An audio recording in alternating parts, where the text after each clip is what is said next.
takwa namanya. Singkatnya, apakah semua orang puasa pasti bertakwa? Ya, tanya-tanyakan Al-Quran.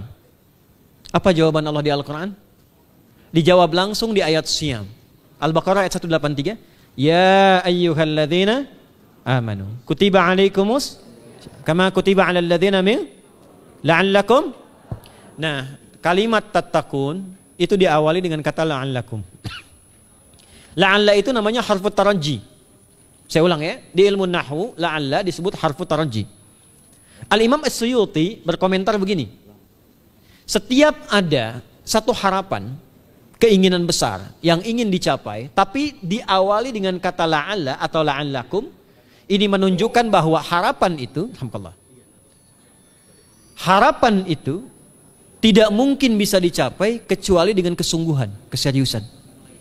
Jadi ketika Allah menutup kalimat puasa, ayat puasa dengan kata la'allakum, seakan memberi kesan tidak semua orang puasa akan mendapatkan kenaikan takwa dan jaminan 4 kemuliaan tadi kecuali orang yang serius puasanya, orang yang sungguh-sungguh puasanya. Karena itulah untuk menunjukkan kesungguhan itu, bagian terakhir kita, Nabi memberikan 3 amalan utama. Saya akan bacakan dengan cepat 3 amalan utama yang dikuatkan oleh beliau kepada para sahabat sebelum tiba Ramadan. Dan sampai sekarang menjadi kurikulum Ramadan Nabi. Jadi kalau ibu bapak ingin mengeluarkan kurikulum Ramadan Nabi, nanti bikin agenda saat Ramadan. Ya, supaya nggak pusing nanti. Kalau masuk hari pertama apa yang dikerjakan, hari kedua apa yang dikerjakan, subuh apa, siang apa, sore apa. Cuman nanti saya berikan 3 yang pokok ini. Ada 3. 1, meningkatkan sholat. Saya ulang ya, meningkatkan apa? Sholat. Kalau meningkat secara singkatnya berarti bertambah dari yang sekedar fardu, tambah dengan apa? Sunnah. Maka dari sekarang keluarkan semua jenis sholat-sholat sunnah. Keluarkan dari sekarang apa saja, siang dan malamnya. Yang rawatib ada berapa rawatib? Rawatib 12. Ya, rawatib itu yang melekat dengan sholat fardu dan menentukan untuk memperbaiki sholat fardu. Menambah, jadi kalau kurang khusyuk ditambah dengan sunnahnya disebut rawatib. Bisa sebelum, bisa setelah sholat fardu. Ada 12 dari hadis Nabi SAW.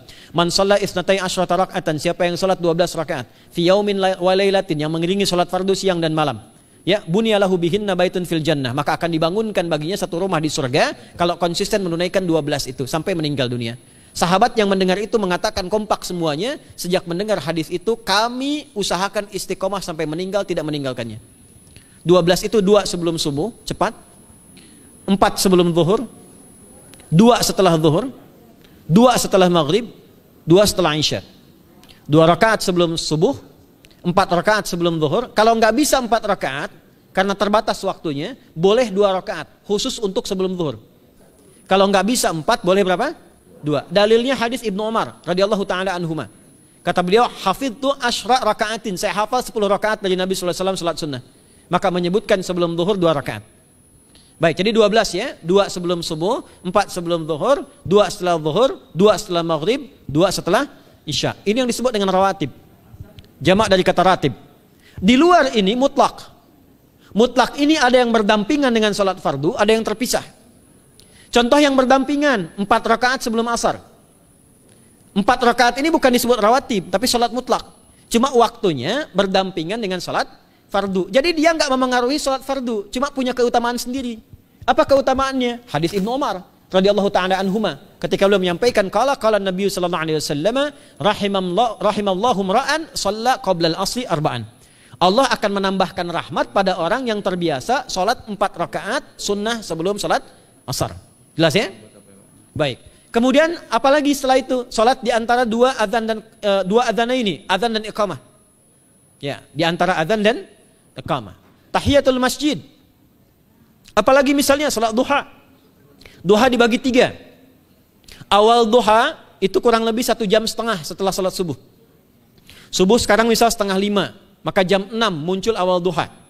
Namanya syuruk. Saya ulang, salat apa namanya? Syuruk itu salat awal duha. Jumlah rakaatnya 2 rakaat.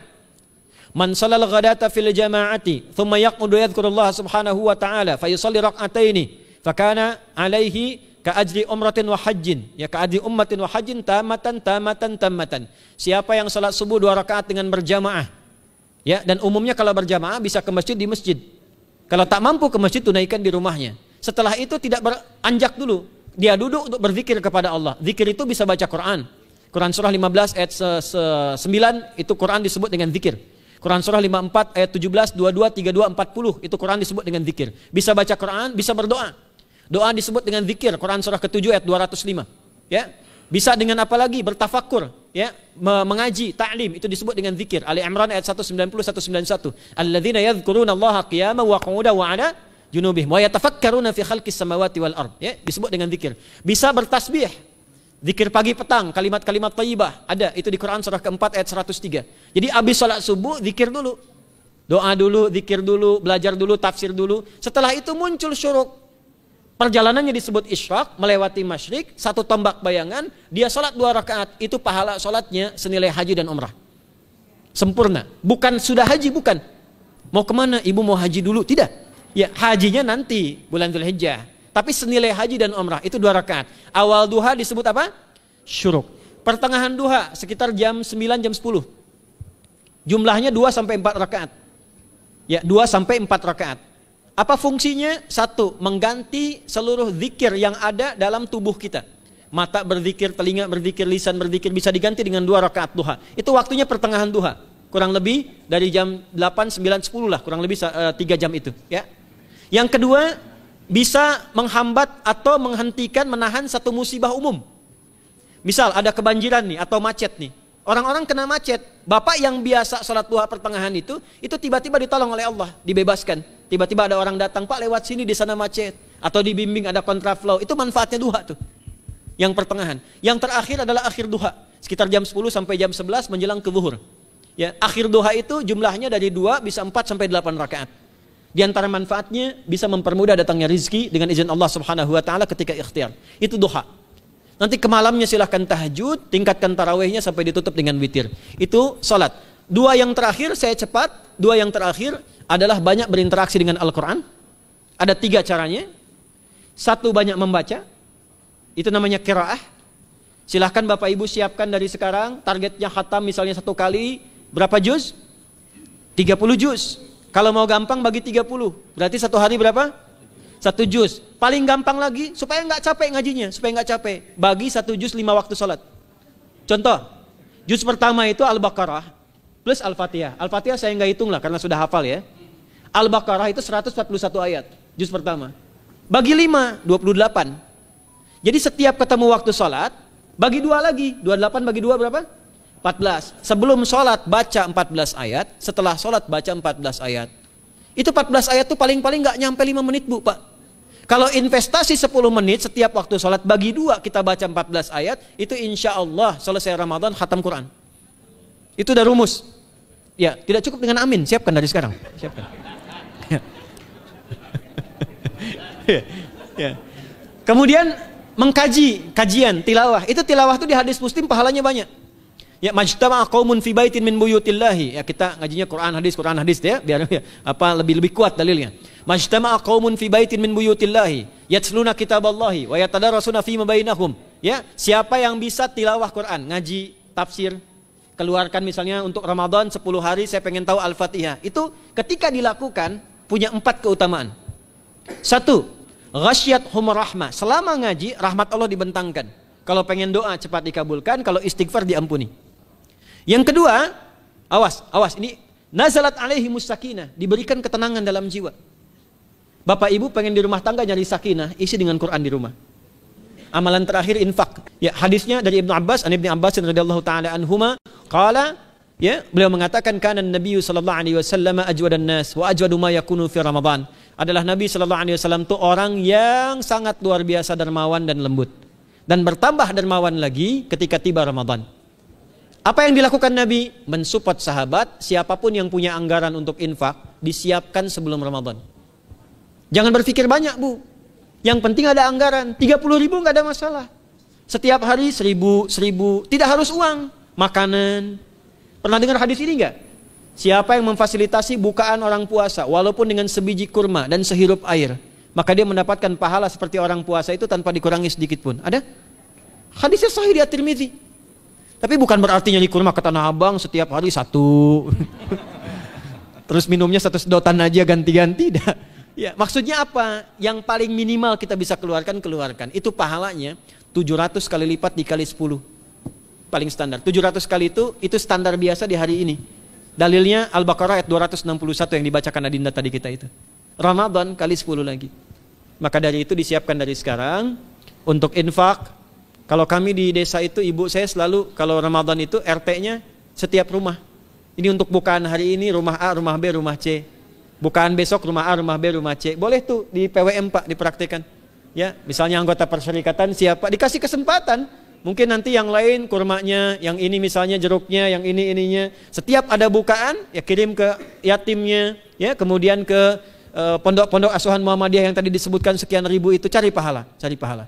Ya, saya kira itu yang bisa saya sampaikan sampai dengan batas waktu yang diberikan. Semoga bermanfaat dan semoga Allah Subhanahu wa taala memberikan kemuliaan kepada kita semua, kesehatan, dan saya yang terakhir saya ingin sampaikan doa penting. Tolong hafalkan doa ini. Dan ini doa yang diajarkan Nabi menjelang Ramadan.